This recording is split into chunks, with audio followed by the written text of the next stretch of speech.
Hello friends, स्वागत है आप सभी का हमारे चैनल स्टडी टैब पर।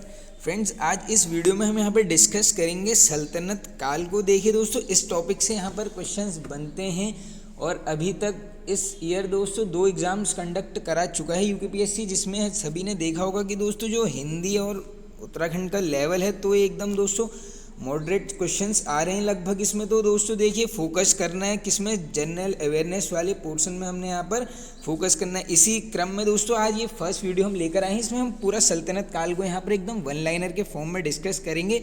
और इसके बाद दोस्तों जो नेक्स्ट वीडियो आने वाला है शाम को, उसमें हम यहाँ पर डिस्कस करेंगे पॉलिटी के क्वेश्चंस को, वो भी वन लाइनर के फॉर्म में। दोस्तों ऐसे ही चलेंगे, बिल्कुल सिलेबस कंप्लीट कर लेंगे अपना 22 के एग्जाम तक। चलिए स्टार्ट कर लेते हैं, ज़्यादा टाइम वेस्ट नहीं करेंगे। फर्स्ट क्वेश्चन है दोस्तों, देखो सबसे पहले सल्तनत काल में आप सभी को पता होगा कुछ वंश आए थे। सबसे पहले आता है यहाँ पर गुलाम वंश, उसके बाद आएगा खिलजी, फिर आएगा तुगलक, फिर आएगा दोस्तों सैयद वंश भी आता है। इससे ज़्यादा क्वेश्चंस नहीं बनते हैं, थोड़ा सा कवर करेंगे बस। और लास्ट में आता है दोस्तों आपका लोधी वंश, इसकी एक ट्रिक भी बनी है ऑलरेडी है, गुल खिला तू साले। इससे आपको क्या हो जाएगा, थोड़ा सा क्रम पता इस चीज़ का चल जाएगा, ये आप चीज़ें देख लेना। देखिए सबसे पहले बात करते हैं गुलाम वंश की। तो इसकी जो स्थापना बोल सकते हैं आप 1206 से चलता है ये, कब तक 1290 तक इसका यहाँ पर शासनकाल रहता है। तो फर्स्ट क्वेश्चन बनता है इससे, गुलाम वंश की स्थापना किसने करी। तो ये दोस्तों की गई है यहाँ पर 1206 में, किसके द्वारा, कुतुबुद्दीन ऐबक के द्वारा। नेक्स्ट क्वेश्चन, कुतुबुद्दीन ऐबक कौन था दोस्तों। जो भी क्वेश्चन यहाँ पे इंपॉर्टेंट होगा या प्रीवियस ईयर्स में रिपीट होगा, मैं वहाँ पर इंपॉर्टेंट एकदम मार्क कर लूँगा। कुतुबुद्दीन ऐबक कौन था, तो दोस्तों ये था यहाँ पर मोहम्मद गोरी का गुलाम था, आप सभी को पता ही होगा। इसने अपनी राजधानी कहाँ बनाई, तो दोस्तों इसने में डायरेक्टली देख लेना आप कि कुतुबुद्दीन ऐबक की बात हो रही है, डायरेक्टली क्वेश्चन बन जाता है। कुतुबुद्दीन ऐबक की राजधानी ये थी यहाँ पर लाहौर।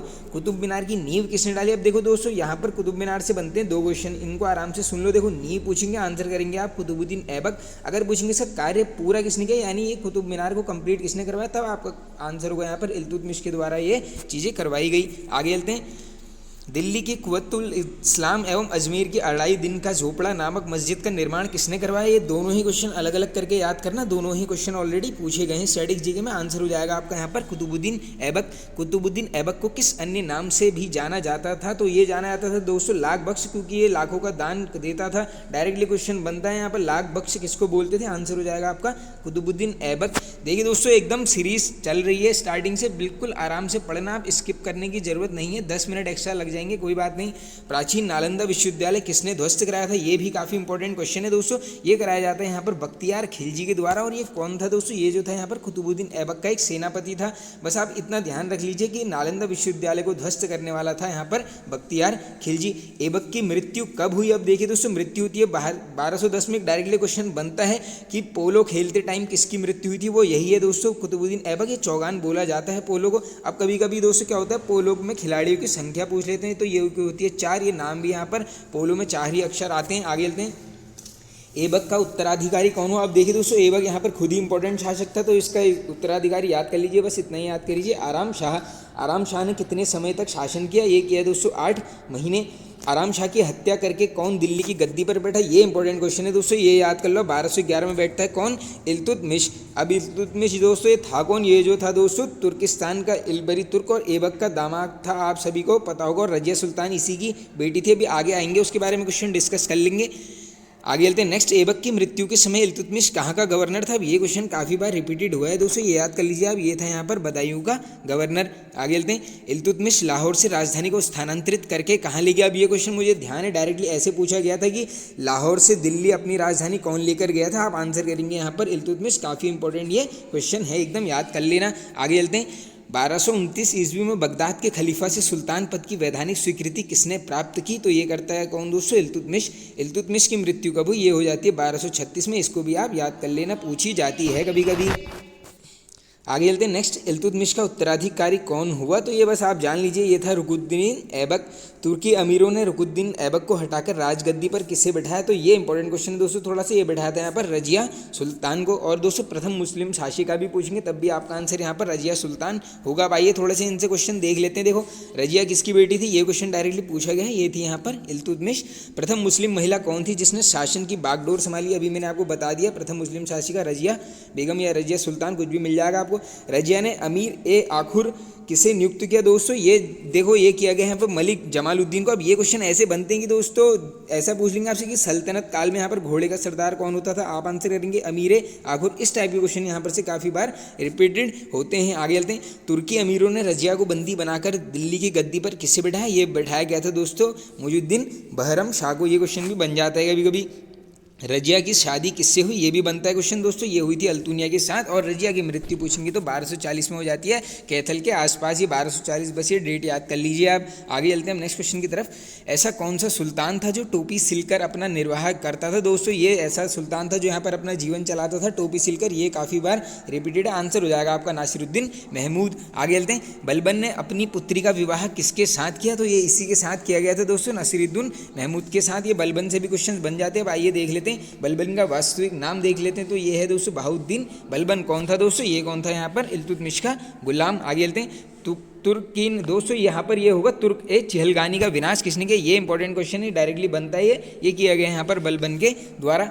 बलबन 1266 ईस्वी में किस नाम से दिल्ली की गद्दी पर बैठा था, ये इंपॉर्टेंट क्वेश्चन है दोस्तों, ये बैठा था ग्यासुद्दीन बलबन। ये डेट याद कर लीजिए 1266। आगे चलते हैं। राज दरबार में सजदा एवं पैबोस प्रथा की शुरुआत किसने करी, दोनों अलग अलग क्वेश्चन है, दोनों ऐसे ही पूछ लेंगे आपसे, देख लो। सजदा एवं पैबोस प्रथा की शुरुआत किसने करी है यहाँ पर, बलबन ने। वेरी वेरी इंपॉर्टेंट क्वेश्चन और काफ़ी बार रिपीटेड है। बलबन ने फारसी रीति रिवाज पर आधारित किस उत्सव को प्रारंभ करवाया, इंपॉर्टेंट है, ये भी काफ़ी क्वेश्चन। ये क्या था यहाँ पर, नवरोज त्यौहार। आगे चलते हैं। अपने विरोधियों के प्रति बलबन ने किस नीति को पालन किया, तो डायरेक्टली क्वेश्चन ऐसे बनता है कि लौह एवं रक्त नीति किसने अपनाई, आप आंसर करेंगे यहाँ पर बलबन के द्वारा ये चीज़ें अपनाई गई थी। इंपॉर्टेंट क्वेश्चन है। नासिरुद्दीन महमूद ने बलबन को किसकी उपाधि प्रदान की, वेरी वेरी इंपॉर्टेंट क्वेश्चन। ये क्वेश्चन ऐसे भी पूछा जाता है कि ये बलबन को उल्गू खां की उपाधि किसने दी, आंसर करेंगे आप नासिरुद्दीन महमूद। ये वही है दोस्तों ऊपर जो हमने देख लिया, टोपी सिल के जो अपना जीवन व्यतीत कर रहा था। आगे चलते हैं।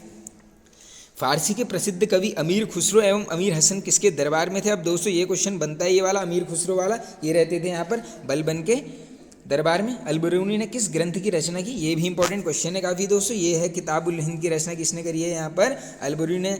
दिल्ली सल्तनत की दरबारी भाषा क्या थी, very very important question, answer होगा फारसी। उर्दू मत करके आना, काफ़ी कंफ्यूजिंग रहता है यहाँ पर, यहीं पर रट लो इसको। दिल्ली दरबार की भाषा क्या थी यहाँ पर, ये थी यहाँ पर फारसी भाषा। कुव्वतुल इस्लाम मस्जिद का निर्माण किसके द्वारा किया गया, अनदर इंपॉर्टेंट क्वेश्चन दोस्तों। ये देखो कू यहाँ पर भी है और कू यहाँ पर भी, रिलेट कर लेना, कुतुबुद्दीन ऐबक। इक्तादारी प्रथा किसने चलाई, वेरी वेरी इंपॉर्टेंट क्वेश्चन। तो ये इक्तादारी प्रथा चलाई गई थी यहाँ पर इल्तुतमिश के द्वारा। 13वीं सदी में सेना का सर्वोच्च अधिकारी कौन था दोस्तों, डायरेक्टली पूछ ले रहे हैं कि सल्तनत काल में यहाँ पर सर्वोच्च अधिकारी कौन था सेना का, आंसर करेंगे आप खान। इंपॉर्टेंट क्वेश्चन है, बिल्कुल बन सकता है। कुतुब मीनार के कार्य को किसने पूरा किया, ये ऊपर हमने डिस्कस कर लिया, ये करा गया यहाँ पर इल्तुतमिश के द्वारा। और नहीं पूछेंगे तो आंसर हो जाएगा आपका कुतुबुद्दीन ऐबक।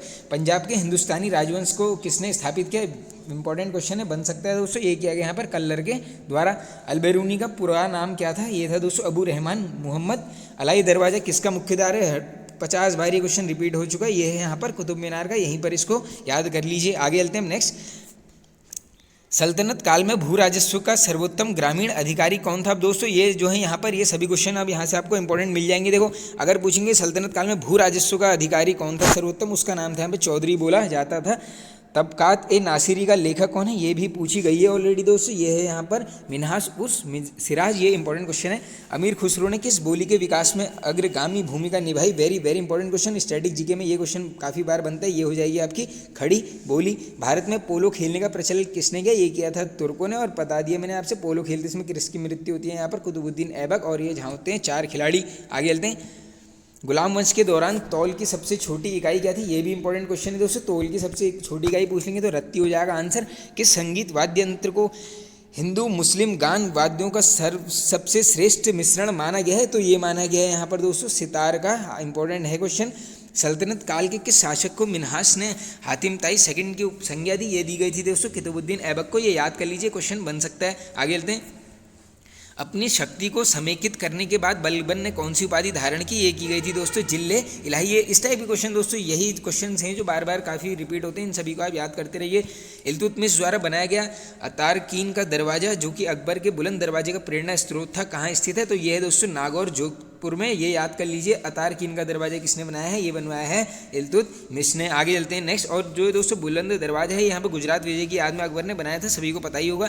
किसके राज्यकाल में लखनौती में तुगरिल खां का विद्रोह और दमन हुआ दोस्तों? ये जो हुआ था यहाँ पर बलबन के शासनकाल में। आगे चलते हैं। बलबन ने अपने को कुलीन साबित करने के लिए शाहनामा में वर्णित किस प्रसिद्ध तुर्की योद्धा का वंशज होने का दावा किया? इंपॉर्टेंट है, अलग क्वेश्चन ये भी है अमीर हमजा का। और गुलाम वंश का अंतिम शासक पूछेंगे तो आंसर हो जाएगा आपका शमसुद्दीन कैमूर। तो गुलाम वंश से इतने क्वेश्चन आई होप दोस्तों बिल्कुल सफिशिएंट है, इससे बाहर यहाँ पर नहीं पूछे जाएंगे एकदम। आई होप आप सभी ने इनको याद कर लिया होगा। आगे चलते हैं हम नेक्स्ट है दोस्तों खिलजी वंश। देखिए इसका शासनकाल देख लो। सबसे पहले 1290 से 1320 तक इसका जो है यहाँ पर शासन यहाँ पर रहा है। और दोस्तों एक इंपॉर्टेंट आपको अपडेट मैंने स्टार्टिंग में ही बोल दिया। देखिए यहाँ पर हम कर रहे हैं हिस्ट्री का इस टॉपिक को। देखो हम दोस्तों एकदम टॉपिक वाइज जो भी यहाँ पर इंपॉर्टेंट टॉपिक्स होंगे, जो आपके एग्जाम पॉइंट ऑफ व्यू से एकदम इंपॉर्टेंट होंगे, उनको यहाँ पर एग्जाम से पहले थोड़ा सा हम कवर करेंगे। इसी क्रम में हम यहाँ पर पॉलिटी और यहाँ पर ज्योग्राफी को भी हम यहाँ पर कवर करने वाले हैं। बाकी दोस्तों कंप्यूटर के ऊपर एक कंप्लीट वीडियो बनाई हुई है जिसमें 500+ वन लाइनर्स डिस्कस किए गए हैं। आप उस वीडियो को जरूर देख लेना, यहाँ पर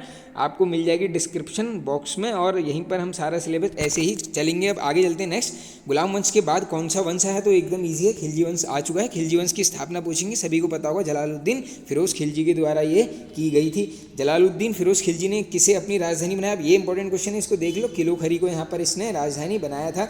जलालुद्दीन की हत्या कब और किसने करी? तो ये की गई थी दोस्तों 1296 में। किसने? अलाउद्दीन खिलजी ने। ये नाम आप याद कर लीजिए, बिल्कुल इंपॉर्टेंट है, इससे क्वेश्चन बनते हैं। अलाउद्दीन खिलजी के बचपन का क्या नाम था? ये क्वेश्चन ऑलरेडी बना हुआ है दोस्तों। अली तथा गुरसाज, कुछ भी नाम मिल जाएगा, आप यहाँ पर करके आएंगे। आगे चलते हैं। सेना को नकद वेतन देने एवं स्थायी सेना रखने की प्रथा किसने शुरू करी? वेरी वेरी इंपॉर्टेंट क्वेश्चन दोस्तों, ये करी गई है यहाँ पर अलाउद्दीन खिलजी के द्वारा। 2 क्वेश्चन बन रहे हैं, डायरेक्टली पूछ लेंगे सेना को नगद वेतन देना किसने प्रारंभ किया? आंसर करेंगे आप अलाउद्दीन खिलजी। और ये पूछ लेंगे यहाँ पर स्थायी सेना रखने वाला, यानी दोस्तों परमानेंट सेना का गठन पूछेंगे, तब भी आंसर यही होना है। आगे चलते हैं। दिल्ली के शासकों में सबसे विशाल स्थायी सेना किसके पास थी? अभी हमने देख लिया स्थायी सेना का गठन इसने किया है, तो सबसे बड़ी सेना भी इसी के पास होगी, बिल्कुल इंपॉर्टेंट है, याद कर लीजिए आप। आगे चलते हैं। घोड़ा दागने एवं सैनिकों का हुलिया लिखने की प्रथा की शुरुआत किसने करी? ये दोनों ही क्वेश्चन पूछे गए हैं ऑलरेडी अलग अलग करके, ये दोनों याद कर लो। ये भी अलाउद्दीन खिलजी के द्वारा किया गया था।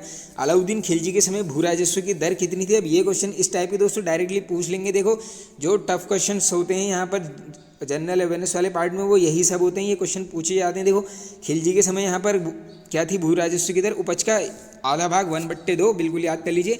अलाउद्दीन खिलजी के समय लूट का धन में सुल्तान का हिस्सा कितना था? तो ये था दोस्तों 3/4 भाग। ये जो एक सिंपल सा एक शब्द दिया है खम्स, इसको बोलते थे यहाँ पे, लूट के धन को क्या बोलते थे? खम्स। इसका भाग देख लीजिए 3/4 है। आगे चलते हैं। अलाउद्दीन ने बेईमानी को रोकने के लिए क्या आदेश दिया? तो ये दिया दोस्तों व्यक्ति के शरीर में मांस काटने लेने के आदेश। ऐसा भी बन सकता है क्वेश्चन, किस शासक ने करवाया? आंसर हो जाएगा आपका अलाउद्दीन खिलजी। अलाउद्दीन ने अपने शासन में किस प्रणाली को दृढ़ता से लागू किया? ये है काफ़ी इंपॉर्टेंट क्वेश्चन और काफ़ी बार रिपीटेड क्वेश्चन। डायरेक्टली ऐसे पूछेंगे कि मूल्य नियंत्रण प्रणाली की शुरुआत किसने करी? आंसर करेंगे आप अलाउद्दीन खिलजी। आगे चलते हैं। दक्षिण भारत की विजय के लिए अलाउद्दीन ने किसे भेजा? ये क्वेश्चन काफ़ी बार पूछा गया दोस्तों, मलिक काफूर को भेजा गया था। जमीयत खान मस्जिद, अलाई दरवाजा, सिरी का किला तथा 1000 खंबा महल का निर्माण किसने कराया? 4 क्वेश्चन बनने अलग अलग करके, दोबारा मैं बोल रहा हूँ, याद करो। जमीयत खाना मस्जिद, अलाई दरवाजा, सिरी का किला और 1000 खंबा महल, चारों को निर्माण करवाया गया है अलाउद्दीन खिलजी ने। ये खिलजी काफ़ी इंपॉर्टेंट शासक है, इससे क्वेश्चन हजारों बार रिपीट हुए हैं। आगे चलते हैं। दैवी अधिकार के सिद्धांत को किसने चलाया? ये भी पूछा गया है ऑलरेडी, ये चलाया गया अलाउद्दीन खिलजी के द्वारा। अलाउद्दीन खिलजी ने स्वयं को किस उपाधि से विभूषित किया? इंपॉर्टेंट क्वेश्चन है दोस्तों, ये किया गया यहाँ पर सिकंदर सानी की उपाधि से यहाँ पर इसने खुद को विभूषित किया गया था। आगे चलते हैं नेक्स्ट। अलाउद्दीन ने दीवान ए रियासत किसे नियुक्त किया? तो ये किया गया था दोस्तों किसको? मलिक याकूब को। अलाउद्दीन द्वारा नियुक्त परवाना नवीस नामक अधिकारी क्या जारी करता था? ये बन सकता है क्वेश्चन दोस्तों, वस्तुओं का परमिट यहाँ पर जारी करता था कौन? परवाना नवीस नामक एक अधिकारी था यहाँ पर। आगे चलते हैं। खाद्यान्नों को बिक्री के लिए किस स्थान पर लाया जाता था? तो दोस्तों इनकी एक पर्टिकुलर जगह थी, ये भी याद कर लीजिए। अब शाहाना ए मंडी में, यहाँ पर देखिए सिंपल सी बात है, खाद्य अन्न भंडार कहाँ पे मिलेगा आपको? बस ऐसे ही रिलेट कर लेना। आगे चलते हैं। अलाउद्दीन खिलजी की आर्थिक नीति की व्यापक जानकारी किस कृति से मिलती है? ये इंपॉर्टेंट क्वेश्चन है दोस्तों, ये यहाँ पर मिलती है दोस्तों। तारीख है फिरोज शाही और उसके लेखक पूछ लेंगे तो ये है नाम जियाउद्दीन बर्नी। बिल्कुल इंपॉर्टेंट क्वेश्चन है, दोनों याद कर लेना आप। खजाइनुल फतूह किसकी कृति है, ये क्वेश्चन भी पूछा गया है। ये है दोस्तों अमीर खुसरो की। रिहला के रचयिता कौन है, 1000 बार रिपीटेड है, ये है यहाँ पर इब्न बतूता। और डायरेक्टली क्वेश्चन पूछते हैं ये इब्न बतूता किसके शासनकाल में आया था यहाँ पर भारत, आंसर करेंगे आप MBT, यानी ये है मोहम्मद बिन तुगलक। ये क्वेश्चन बिल्कुल मैंने बता दिया है, याद कर लेना इसको। इब्न बतूता मोहम्मद बिन तुगलक के शासनकाल में आया था। आगे चलते हैं, फुतूहस लातीन के रचयिता कौन है, ये भी इंपॉर्टेंट क्वेश्चन है, इसको भी याद कर लो। ईसानी है इसके रचयिता। मूल्य नियंत्रण को सफल बनाने में महत्वपूर्ण भूमिका किसने करी, ये जो प्रणाली थी दोस्तों ऊपर हमने देख लिया था, ये करी गई है यहाँ पे मुहतसिब एवं नाजिर। ये देख लो, नाजिर होता था नापतोल अधिकारी, और ये सेंसर ये जो भी है ये मुहतसिब यहाँ पर इसका अधिकारी होता था। आगे चलते हैं, अलाउद्दीन खिलजी के द्वारा लगाए गए 2 नवीन कर कौन से थे, डायरेक्टली पूछ लेंगे आपसे। चराई कर और गढ़ी कर किसने लगाया, ये पूछे भी गए हैं ऑलरेडी, ये लगाया गया है अलाउद्दीन खिलजी के द्वारा। इंपॉर्टेंट क्वेश्चन है। आगे चलते हैं, दुधारू पशुओं पर लगाए गया कर कौन सा था, ये था दोस्तों चराई कर। देखो पशु क्या करते हैं, चरते हैं, आप सभी को पता होगा खेतों में, बस ऐसे इसको याद कर लेना।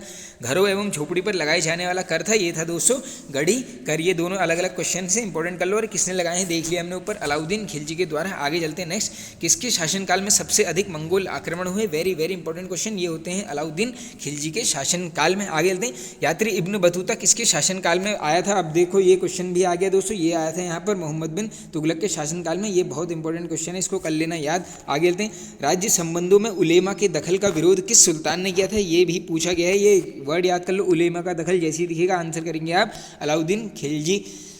जब उसने राजस्व प्राप्त किया तो वह शरीयत के नियमों और आदेशों से पूर्णतः स्वतंत्र था। बर्नी ने यह कथन किस सुल्तान के लिए कहा था, ऐसे कथन बनते हैं, ये किया गया। 2 क्वेश्चन बनेंगे, देखो ये पूछेंगे कथन किसके लिए था, आंसर करेंगे आप अलाउद्दीन खिलजी, और ये पूछेंगे ये कथन किसने बोला, आंसर करेंगे आप बर्नी। दोनों क्वेश्चन अलग अलग करके याद कर लीजिए। आगे चलते हैं, अलाउद्दीन खिलजी के किस प्रसिद्ध सेनापति की मृत्यु मंगोलों के विरुद्ध लड़ते हुए हुई, ये हुई थी दोस्तों जफर खां की, ये पूछा जाता है। आगे चलते हैं, खालसा भूमि किस शासक के काल में अधिक पैमाने पर विकसित हुई, ये भी पूछा गया है दोस्तों, ये याद कर लीजिए आप बस। खालसा भूमि के किसके टाइम पर थी, ये थी अलाउद्दीन खिलजी।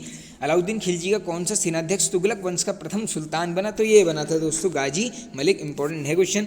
प्रसिद्ध कवि अमीर खुसरो किसके दरबार में रहते थे, ये क्वेश्चन देखो, अमीर खुसरो आप सभी को पता होगा, ये बनता है ये वाला क्वेश्चन, तो ये जो था यहाँ पर अलाउद्दीन खिलजी के दरबार में ही था। नई फारसी काव्य शैली जिसका नाम दोस्तों देख लो, सबक ये हिंदी है, हिंदुस्तानी कुछ भी मिल जाएगा, इसके जन्मदाता कौन है, अमीर खुसरो। इंपॉर्टेंट क्वेश्चन है, बनता है ये वाला। आगे चलते हैं अब नेक्स्ट, दक्षिण पर प्रथम मुस्लिम आक्रमण देवगिरी के यादव शासक रामचंद्र पर किया गया आक्रमण था, वह किसके समय में हुआ था, तो ये हुआ था दोस्तों फिरोज खिलजी के टाइम पर। राजकीय व्यय से संबंधित विभाग दीवाने वकूफ सृजित करने का श्रेय दिल्ली के किस सुल्तान को जाता है, याद कर लीजिए, बिल्कुल इंपॉर्टेंट है, ये है यहाँ पर जलालुद्दीन फिरोज खिलजी को जाता है। आगे चलते हैं, अलाउद्दीन खिलजी ने किसके कहने पर सिकंदर महान के समान विश्व विजय की योजना को त्याग दिया, ये इंपॉर्टेंट क्वेश्चन है, बन सकता है। देखो ये किया गया था यहाँ पर अलाउल मुल्क के द्वारा ये चीज़ें बोली गई और इसने यहाँ पर योजना को त्यागा था। आगे चलते हैं, वस्त्र एवं अन्य वस्तुओं का बाजार कौन सा था, डायरेक्टली पूछ लेंगे आपसे, ऐसे ही आंसर हो जाएगा आपको, सराय अदल था यहाँ पर वस्त्र एवं अन्य वस्तुओं का बाजार। अलाउद्दीन खिलजी की मृत्यु कब हुई, बिल्कुल याद कर लीजिए 1316 में। अलाउद्दीन खिलजी के बाद गद्दी पर कौन बैठा, ये बैठता है दोस्तों कौन, कुतुबुद्दीन मुबारक शाह खिलजी, ये भी इंपॉर्टेंट क्वेश्चन है। किस खिलजी शासक ने खलीफा की उपाधि धारण की थी, अब ये काफ़ी इंपॉर्टेंट क्वेश्चन है, डायरेक्टली पूछ लेंगे, खलीफा की उपाधि धारण करने वाला शासक, आंसर करेंगे आप मुबारक शाह खिलजी। आगे चलते हैं, मुबारक खिलजी की हत्या कब और किसने करी, तो देखो किसने करी, वजीर खुसरो खां ने। कब करी, 1320 में। खुसरो खां कौन किसकी उपाधि धारण की थी, ये करी थी दोस्तों पैगंबर के सेनापति की। इससे 1-2 क्वेश्चन यहाँ पर बन जाते हैं, हो गए हैं कवर। आगे चलते हैं, अब दोस्तों नेक्स्ट हमारा वंश है इंपॉर्टेंट, ये है यहाँ पर तुगलक वंश, बिल्कुल क्रम से याद कर लेना, सबसे पहले आया था गुलाम, फिर आया था खिलजी, देना आया है तुगलक। ये कभी कभी आपसे डायरेक्टली पूछ लेंगे यार, बताइए क्रम से लगाइए इनको वंशों को, बिल्कुल वो ट्रिक वाली वीडियो है, आप देख लेना, छोटी सी ट्रिक है, 1 मिनट का भी वो वीडियो नहीं है। खुसरो खां को पराजित कर दिल्ली के सिंहासन पर कौन बैठा, तो ये बैठता है दोस्तों गाजी मलिक, तुगलक गाजी, ये दोनों एक ही हैं, बिल्कुल कंफ्यूज मत होना। गाजी मलिक किस नाम से गद्दी पर बैठा, तो ये बैठता है दोस्तों देखो ग्यासुद्दीन तुगलक, पूछ लेंगे उपाधि ये है यहाँ पर गाजी मलिक की। ग्यासुद्दीन तुगलक ने कितनी बार मंगोल आक्रमण को विफल किया, ये है इंपॉर्टेंट क्वेश्चन, यहाँ पर आंकड़ा पूछा गया है, ये है 29 बार मंगोल आक्रमण को विफल किया किसने, ग्यासुद्दीन तुगलक। आगे चलते हैं, अलाउद्दीन के समय ली गई अमीरों की भूमि को पुनः किस शासक ने लौटा दिया, तो दोस्तों ये लौटाया था यहाँ पर ग्यासुद्दीन तुगलक ने। नेहरू का निर्माण करने वाला प्रथम शासक कौन था, अब देखो कितना इंपॉर्टेंट क्वेश्चन है, प्रथम शासक की बात हो रही है, बिल्कुल याद कर लेना, ग्यासुद्दीन तुगलक है कौन, नेहरू का निर्माण कराने वाला शासक। ग्यासुद्दीन तुगलक ने दिल्ली के समीप कौन सा नगर स्थापित किया, हजारों बार क्वेश्चन रिपीट है, ये है यहाँ पर तुगलकाबाद, बिल्कुल ऑप्शन के हिसाब से चले जाना, देखिए नाम दोनों एकदम सेम सेम है। आगे चलते हैं, तुगलकाबाद में स्थित दुर्ग को किस नाम से जाना जाता था। अब दोस्तों आप सभी ने प्रीवियस ईयर्स में पेपर दिए गए हैं तो आप सभी को याद होगा 56 कोट का किला आप सभी ने सुना होगा। ये डायरेक्टली आप ये याद कर लीजिए, बिल्कुल यहाँ पर इंपॉर्टेंट है ये। आगे चलते हैं, ग्यासुद्दीन तुगलक की मृत्यु ये हो जाती है 1325 और इसके बाद जो दिल्ली के सिंहासन पर बैठता है वो है दोस्तों जूना खां। इंपॉर्टेंट क्वेश्चन है, मोहम्मद बिन तुगलक के नाम से MBT जो मैंने आपको ऊपर चीज़ें बता दी हैं। देखिए किस नाम से बैठता है पूछ लेंगे आपसे, ये हो जाएगा जूना खां। और एक चीज़ और देख लिया यहाँ पर, इब्न बतूता किसके शासनकाल में आता है, इसी के काल में आता है। आगे चलते हैं, सभी मध्यकालीन सुल्तानों में कौन सा शासक सर्वाधिक शिक्षित, विद्वान एवं योग्य व्यक्ति था। अब काफ़ी बार रिपीटेड क्वेश्चन है, बिल्कुल रटते हुए चलना। ये कौन था यहाँ पर, मोहम्मद बिन तुगलक। आगे चलते हैं, मोहम्मद बिन तुगलक को अपनी सनक भरी, दोस्तों हाँ एक ये क्वेश्चन आगे मैं आपको बताने ही वाला था, सनक भरी योजनाओं और कृत्यों के कारण किन अन्य नामों से जाना जाता था। तो ये जाना जाता था स्वप्नशील, पागल राजा और रक्त पिपासु। डायरेक्टली मुझे ध्यान है ये क्वेश्चन सब पूछे गए हैं। रक्त पिपासु राजा कौन था, ये आंसर हो जाएगा मोहम्मद बिन तुगलक। पागल राजा की उपाधि मोहम्मद, दोस्तों चमड़े के सिक्के भी चलाए थे, इसमें डायरेक्टली क्वेश्चन बनते, मैंने आपको यहीं पर बता दिया है। देखो ये भी और स्वप्नशील राजा पूछेंगे तब भी आंसर आपका मोहम्मद बिन तुगलक होने वाला है। अगला क्वेश्चन है, मोहम्मद बिन तुगलक ने कृषि के विकास के लिए किस विभाग की स्थापना करी। वेरी वेरी इंपॉर्टेंट, देखो कृषि विभाग है ये क्या है, अमीरे को ही डायरेक्टली किसने विकसित किया है, मोहम्मद बिन तुगलक ने। ये इससे यहाँ पर क्वेश्चन पूछे जाते हैं, 2 से 3 क्वेश्चन और पूछते हैं यहाँ पर, उनको देख लेते हैं। मोहम्मद बिन तुगलक ने अपनी राजधानी दिल्ली से कहाँ स्थानांतरित करी, तो ये की गई है दोस्तों किस, कहाँ पर, ये कही गई है देवगिरी में। इंपॉर्टेंट क्वेश्चन है। और मोहम्मद बिन तुगलक ने देवगिरी का नया नाम रखा था दौलताबाद। डायरेक्टली पूछ लेंगे दौलताबाद की स्थापना, आंसर करेंगे मोहम्मद बिन तुगलक। अब आगे चलते हैं, सांकेतिक मुद्रा के अंतर्गत मोहम्मद बिन तुगलक ने किस धातु के सिक्के चलवाए। इंपॉर्टेंट क्वेश्चन है दोस्तों, पीतल तांबे के। डायरेक्टली आजकल क्वेश्चन बन जाते हैं दोस्तों इस सिक्के में, डायरेक्टली ये भी पूछते हैं दोस्तों कभी कभी क्या अंकित था, इस टाइप की चीज़ें पूछ लेते हैं। तो देखो पीतल तांबा पूछ लेंगे, किसने चलाए, मोहम्मद बिन तुगलक। इन सिक्कों का मूल्य किसके बराबर होता था, ये क्वेश्चन भी पूछा गया है दोस्तों। ये है यहाँ पर चांदी के रुपए टंका से। आगे चलते हैं, अफ्रीकी यात्री इब्न बतूता भारत कब आया, अब हमने देख लिया है, इसी के शासनकाल में आया था। मोहम्मद बिन तुगलक के कब आते हैं, 1334, क्या पता पूछ लें, डेट याद कर लेना। आगे चलते हैं, सुल्तान ने इब्न बतूता को किस पद पर नियुक्त किया, तो ये किया गया था दिल्ली का काजी। 1342 में सुल्तान ने इब्न बतूता को अपने राजपूत के रूप में कहाँ भेजा। अब ये बार बार ये सुल्तान चीज़ें आ रही हैं, ये कौन है दोस्तों, मोहम्मद बिन तुगलक ही है। ये भेजा गया है यहाँ पर, कहाँ पर, चीन में, बिल्कुल बन सकता है क्वेश्चन। आगे चलते हैं, इब्न बतूता की कौन सी पुस्तक में मोहम्मद बिन तुगलक के समय की घटनाओं का वर्णन है। वेरी वेरी इंपॉर्टेंट, ये रेहला जो पुस्तक है डायरेक्टली पूछ सकते हैं, लेखक का नाम आपसे आंसर होगा यहाँ पर इब्न बतूता। मोहम्मद बिन तुगलक की मृत्यु हुई, ये हो जाती है 1351 में। इंपॉर्टेंट क्वेश्चन है, बन सकता है। आगे चलते हैं, मोहम्मद बिन तुगलक की मृत्यु पर किसने लिखा कि अंततः लोगों को उससे मुक्ति मिल गई और लोगों को उससे, ये कथन काफ़ी इंपॉर्टेंट है, ये लिखा गया है इतिहासकार बर्नी के द्वारा। ये क्वेश्चन डायरेक्टली आपसे पूछ लेंगे, very very important question. Mohammad bin Tughlaq किसका शिष्य था, ये था यहाँ पर शेख अलाउद्दीन का। दिल्ली सुल्तान का पहला शासक कौन था, जो अजमेर में शेख मोइनुद्दीन चिश्ती की दरगाह और बहराइच में सलारक मसूद गाजी के मकबरे में गया। इंपॉर्टेंट है क्वेश्चन, याद कर लेना बिल्कुल, मोहम्मद बिन तुगलक है आंसर। आगे चलते हैं, किस तुगलक शासक के काल में दक्षिण में हरिहर एवं बुक्का ने 1336 में विजयनगर साम्राज्य की स्थापना करी। वेरी वेरी इंपॉर्टेंट क्वेश्चन, देखो अगर पूछ लेंगे समकालीन मोहम्मद बिन तुगलक, डायरेक्टली क्वेश्चन बनता है यहाँ पर, हरिहर बुक्का ने किस नगर की, विजयनगर साम्राज्य का श्रेय जाएगा किसको, हरिहर और बुक्का को। ये डेट भी याद कर लो, मैं बता रहा हूँ आपसे, डायरेक्टली पूछ लेंगे। ये है 1336, हरिहर और बुक्का क्या कर रखा है, विजयनगर साम्राज्य की स्थापना। अब चलते हैं आगे, महाराष्ट्र में अलाउद्दीन बहम शाह ने 1347 में किस स्वतंत्र राज्य की स्थापना करी, ये करी गई थी यहाँ पर बहमनी राज्य की। बिल्कुल यहाँ पर नाम और स्पष्ट है, राजधानी। आगे चलते हैं, मोहम्मद बिन तुगलक के बाद गद्दी पर बैठा, ये बैठता है फिरोज तुगलक। ये भी इंपॉर्टेंट है, इससे 2 से 4 क्वेश्चन बनते हैं, ये करते हैं कवर। फिरोज तुगलक का राज्याभिषेक कब हुआ, तो ये होता है 1351। खलीफा ने फिरोज तुगलक को कौन सी उपाधि दी, ये इंपॉर्टेंट क्वेश्चन है दोस्तों, ये है कासिम अमीर उल मोमिनीन। आगे चलते हैं, राजस्व व्यवस्था के अंतर्गत फिरोज ने अपनी शासनकाल में कौन से 4 कर वसूल किए थे। अब देखो चारों अलग अलग करके याद कर लो। देखो फिरोज शाह तुगलक ने 4 कर यहाँ पर लिए थे, ये है नाम, एक खराज, दूसरा है खुम्स, ये जो है दोस्तों युद्ध में लूटे कमाल, ये नाम अलग अलग हैं, ये जजिया और एक है जकात। आगे चलते हैं, और जजिया कर को सभी को पता होगा, नीचे समाप्त करता है कौन, अकबर। आगे चलते हैं, ब्राह्मणों पर जजिया कर लागू करने वाला पहला मुसलमान शासक कौन था। इंपॉर्टेंट क्वेश्चन है, ये है यहाँ पर फिरोज शाह तुगलक। डायरेक्टली पूछ लेंगे किन पर लगाया था जजिया कर, ये लगता है यहाँ पर ब्राह्मणों पर। आगे चलते हैं, फिरोज तुगलक द्वारा लगाए गए सिंचाई कर की दर क्या थी, ये डायरेक्टली पूछ लेंगे आपसे, इसको याद कर लेना, ऐसे क्वेश्चन बन रहे हैं। अब ये उपज का 1/10वां भाग था क्या, सिंचाई पर टैक्स की दर थी। फिरोज ने कितनी नहरों का निर्माण कराया, याद कर लो आंकड़ा, ये है 300। और फिरोज ने कितने नगरों की स्थापना करी, 5। देखो नगर पूछ लेंगे 5 और नहर पूछ लेंगे तो 300। आगे चलते हैं नेक्स्ट, किसके शासन काल में खिजराबाद एवं मेरठ से अशोक के 2 स्तंभों को लाकर दिल्ली में स्थापना की गई, तो ये की गई दोस्तों फिरोज शाह तुगलक के बारे शासनकाल में। डायरेक्टली पूछ लेंगे आपसे। फिरोज तुगलक ने अनाथ मुस्लिम महिलाओं, विधवाओं एवं लड़कियों की सहायता के लिए किस विभाग की स्थापना करी? तो ये की गई है दोस्तों दीवाने खैरा की। इंपॉर्टेंट क्वेश्चन है, बन सकता है। आगे चलते हैं। सल्तनत कालीन सुल्तानों के शासनकाल में सबसे अधिक दासों की संख्या किसके समय में थी? ये बन सकता है दोस्तों, इंपॉर्टेंट क्वेश्चन है। ये थी यहाँ पर फिरोज तुगलक के। आराम से बिल्कुल याद करते हुए चलिए, जो चीज़ें आ रही हैं काफ़ी अच्छी बात है, और जो नहीं आ रहा है उसको यहाँ पर पॉज करके आप पढ़ते रहिए। आगे चलते हैं हम नेक्स्ट क्वेश्चन की तरफ। फिरोज तुगलक ने दिल्ली में किस दुर्ग का निर्माण करवाया? ये क्वेश्चन बना है दोस्तों, देखो यह है कोटला फिरोज शाह दुर्ग। नाम से स्पष्ट हो जाएगा आपका ये कहाँ पर है, ये दिल्ली में है, बिल्कुल याद कर लेना। आगे चलते हैं। तुगलक वंश का अंतिम शासक कौन था? ये है इंपॉर्टेंट क्वेश्चन, ये है यहाँ पर नासिरुद्दीन महमूद तुगलक। आगे चलते हैं। तैमूर ने दिल्ली पर आक्रमण कब किया? हजारों बार रिपीटेड क्वेश्चन है। 1398 तैमूरलंग की बात चलिए।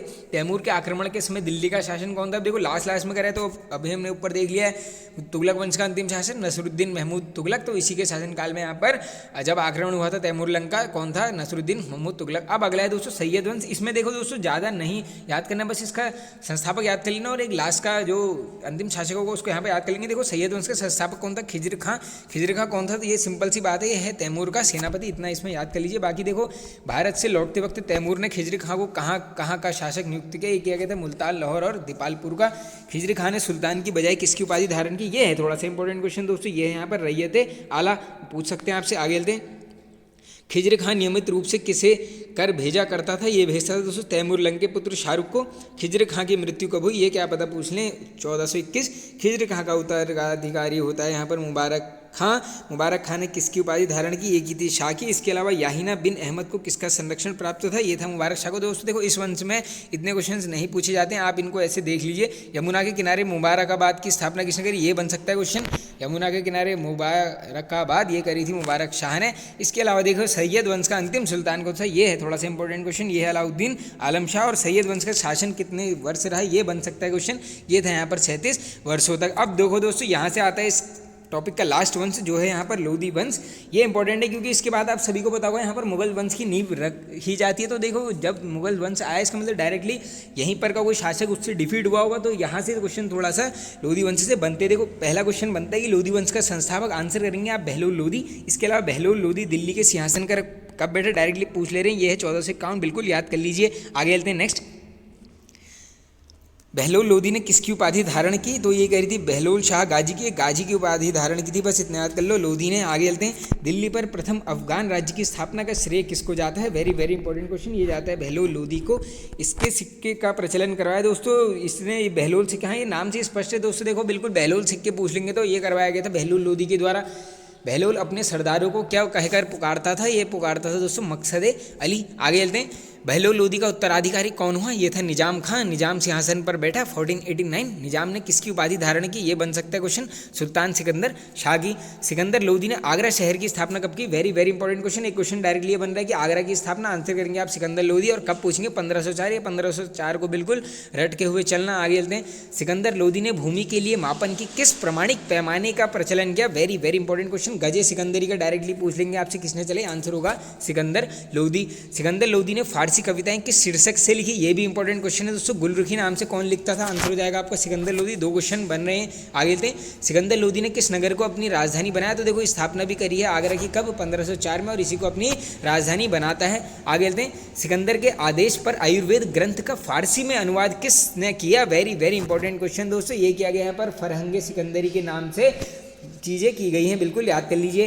कि शासक ने मुसलमान स्त्रियों के पीरों तथा संतों की मजार पर जाने पर प्रतिबंध लगाया? इंपॉर्टेंट है क्वेश्चन, ये लगाया सिकंदर लोधी। सिकंदर लोधी की मृत्यु कब हुई? ये क्वेश्चन बन जाता है, ये होती है 1517। आगे चलते हैं। सिकंदर लोधी का उत्तराधिकारी कौन हो? ये होता है इब्राहिम लोधी। इससे क्वेश्चन बन जाते हैं। आगे चलते हैं। इब्राहिम किसकी उपाधि से आगरा के सिंहासन बैठा था? ये बैठा था दोस्तों शाह की उपाधि से। अब देखो जैसी शाह आ रहा है, आप अभी उत्तराखंड में आप सभी को पता है यहाँ पर कि हम पीछे देखते हैं कि शाह की उपाधियाँ किसने दी हैं, तो ये इन्हीं के पीछे थी। तो ये लोधी लोगों ने ही यहाँ पर इनको दी थी उपाधियाँ। आगे चलते हैं। बाबर ने इब्राहिम लोदी को किस युद्ध में हराया? तो ये हराया दोस्तों 1526 में पानीपत का प्रथम युद्ध। अब मैं आपको थोड़ी सी चीज़ें बता देता हूँ। देखो कल यहाँ पर डिस्कस करेंगे पूरे मुगल वंश को ऐसे ही यहाँ पर वन लाइनर की फॉर्म में, और मैं उसमें आपको बताऊंगा ट्रिक्स, काफ़ी इतनी ज़्यादा ट्रिक्स बताऊंगा कि आपको काफ़ी चीज़ें कवर हो जाएंगी। वैसे ट्रिक का वीडियो देखो मुगल वंश के ऊपर ऑलरेडी चैनल पर अपलोडेड है, आपसे रिक्वेस्ट है एक बार उस वीडियो को देख लेना। उसमें क्या कर रखा है मैंने दोस्तों, बाबर हो, हुमायूं हो, अकबर हो, इनके जो भी यहाँ पर इन्हें युद्ध लड़े हैं, इनका शासन जो भी रहा, मैंने उसको एकदम ट्रिक से यहाँ पर सिंपल चीज़ें करी है, उसको हम दोबारा से यहाँ पर कल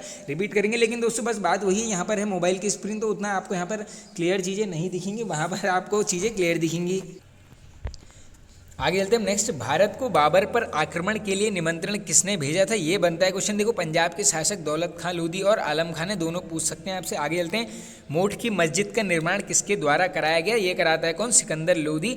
और कौन सा शासक अपने को ईश्वर का अभिशाप कहता था? Very very important question. ये था दोस्तों कौन? चंगेज खां। आप देखिए इस वंश का अंतिम शासक कौन होगा डायरेक्टली, जो हार गए यहाँ पर किससे? बाबर से, यानी इब्राहिम लोधी। तो देखिए दोस्तों ये होता है यहाँ पर वीडियो एंड। आई होप आप सभी को दोस्तों पसंद आया होगा। पसंद आया तो फ्रेंड्स एक लाइक कर दीजिए, कमेंट करके बताइए आपको वीडियो कैसा लगा। चैनल पर नहीं है तो सब्सक्राइब कर लीजिए, बेल आइकन को जरूर प्रेस कर लेना। Okay friends, thank